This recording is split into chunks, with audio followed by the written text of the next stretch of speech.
Okay, Adam, hey, this video's for you. So we're actually running this machine with the converter board that you brought over. My brother helped me. We're just like too lazy to move the screen. But all the power, the RGB. So you got board power, you have monitor power, and RGB from this guy. And we played a game. It actually all works fine. And this was like straight out of the box. It looks pretty centered, and you know, you have to tweak it to your new TV.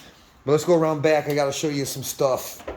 And I'll show you when we drop it off.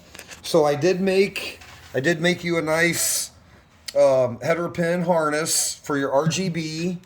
The board requires 5 volts. So I made you a nice harness with a nice long wire and landed them into your power supply. So earlier you asked me, hey, can that transformer go?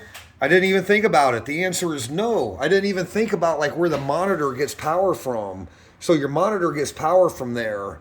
So I borrowed this harness from the other machine. So when you get your other one, I made you pigtails.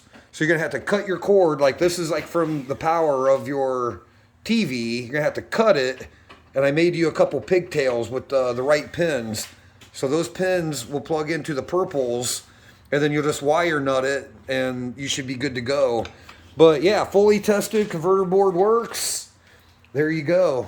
Cruising, yeah, USA. If he's smart, man, I'd just fucking I'd put an outlet on the end of that. That way, if you wanted to plug additional LED, that way you can just plug your TV right into it. And if you wanted to add LED lights or something later down the road, you could. Yeah. Okay, me and my brother, good ideas. That's a good idea. I probably have some back here. Yeah, because you could do that and have a second plug even. Like I said, if you want to add LEDs or something like extra to it or some kind of module, you just plug it right in, no problems. That's a good idea. There you go, Adam. Had to put your plug in there. That's what I'd do.